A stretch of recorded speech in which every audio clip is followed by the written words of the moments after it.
दोस्तों, हम अक्सर बीमार पड़ते हैं। कभी हमें बुखार आता है तो कभी हमारे सिर में दर्द होता है तो कभी पेट में दर्द होता है। और ऐसा कुछ भी होने पर हम अलग अलग तरह की दवाइयाँ खाते हैं। कभी दवा हमें गोली के रूप में दी जाती है जो हमारे पेट में जाती है, तो कभी ये इंजेक्शन के रूप में दी जाती है और कभी दवाई को सीधे उस हिस्से में पहुंचाया जाता है जहाँ पर दिक्कत है। लेकिन कई बार शरीर के किसी खास हिस्से में समस्या होने पर दवाई यानी कि टैबलेट ही खाई जाती है और जो पेट में जाने के बाद सीधे उसी हिस्से में असर दिखाने लगती है जहाँ पर हमें दिक्कत हो रही होती है। और इसमें दर्द की दवाइयाँ यानी कि पेन किलर मेन होती हैं। तो आखिर सवाल ये आता है कि दवाइयों को ये पता कैसे चलता है कि उन्हें शरीर के किसी खास हिस्से में ही जाना है। जैसे कि जब हम सिर दर्द की दवाई खाते हैं तो उसे ये पता कैसे लगता है कि उसे हमारे सिर पर ही असर दिखाना है। दोस्तों, आज इस वीडियो में आपको इसी सवाल का जवाब मिलने वाला है, तो इस वीडियो को एंड तक पूरा जरूर देखें क्योंकि आज इस वीडियो में आपको काफी कुछ जानने को मिलने वाला है। और ये वीडियो अच्छा लगता है तो इस वीडियो को लाइक और शेयर करना बिल्कुल भी ना भूलें। तो चलिए शुरू करते हैं। सबसे पहला सवाल कि क्या ये दवाइयाँ शरीर के किसी खास हिस्से में ही जाती हैं? क्या वाकई में ऐसा होता है कि सिर दर्द और पीठ दर्द के लिए ली गई दवा सिर या फिर पीठ में जाकर ही अपना असर दिखाती है?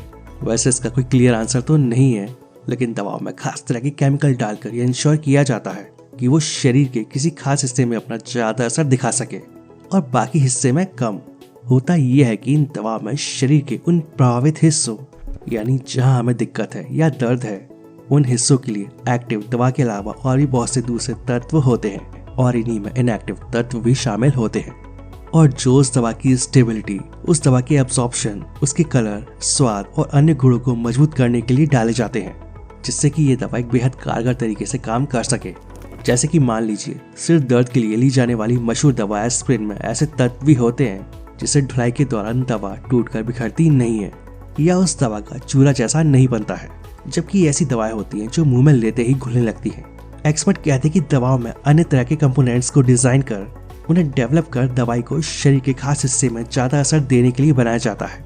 लेकिन इसे समझने के लिए हमें पहले ये जानना होगा कि ये दवाएं शरीर में जाकर काम कैसे करती हैं। तो जब भी हम दवा को निगलते हैं तो वो सबसे पहले हमारे पेट और आंतों में जाकर घुलती है और आंतों से ये दवा हमारे खून में मिल जाती है।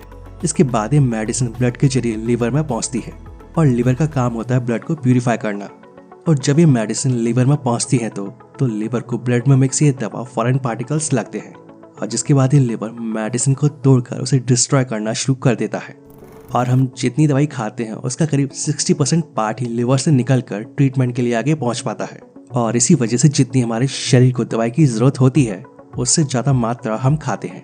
और दवाइयों के ये मॉलिक्यूल कोशिकाओं के उन बाइंडिंग रिसेप्टर को प्रभावित करते हैं जो किसी खास रिएक्शन को शुरू करते हैं। इससे हम ऐसे भी समझ सकते हैं जैसे अगर हमारे शरीर में किसी वजह से कोई खास रिएक्शन हो रहा हो या जिससे हमें सिर दर्द या पेट दर्द हो रहा हो, इन दवाइयों के मॉलिक्यूल उस पर जाकर असर डालना शुरू करते हैं।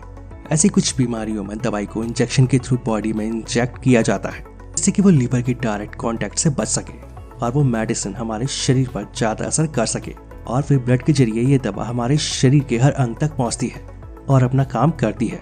और जब हमारे शरीर में मेडिसिन का काम पूरा हो जाता है तो हमारी किडनी इसे फिल्टर करती है और यूरिन के द्वारा बॉडी से बाहर निकाल देती है।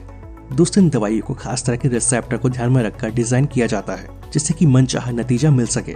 इन्हें खून के जरिए शरीर के अन्य हिस्सों में जाने से रोकना पॉसिबल नहीं होता है और इसी वजह से गैर जरूरी जगहों पर जाने की वजह से हमें दवा के साइड इफेक्ट्स भी देखने को मिलते हैं और उस दवा का असर समय के साथ हल्का होता जाता है और वो पेशाब के जरिए बाहर निकल जाती है। और इसी वजह से कई दवाइयों को खाने के बाद पेशाब में से बदबू आती है और वही कुछ दवाइयों को लेने के बाद पेशाब का रंग पीला हो जाता है। कुछ दवाएं ऐसी भी होती हैं जो पेट में घुलती नहीं है, तो कुछ दवाइयां बहुत धीमी गति से घुलती हैं तो कुछ कम घुल पाती हैं और जिससे उन्हें बार बार लेने की जरूरत होती है। तो इस कंडीशन में पेट की पाचन प्रक्रिया से गुजरने से बचने के लिए कुछ दवाओं को सीधे खून में इंजेक्शन के जरिए डाला जाता है और वही ऑइंटमेंट यानी कि त्वचा पर लगाने वाली क्रीम, आंखों के लिए आई ड्रॉप या लंग्स के लिए इनहेलर, इनसे सीधे प्रभावित हिस्सों तक दवाई को पहुंचाया जाता है।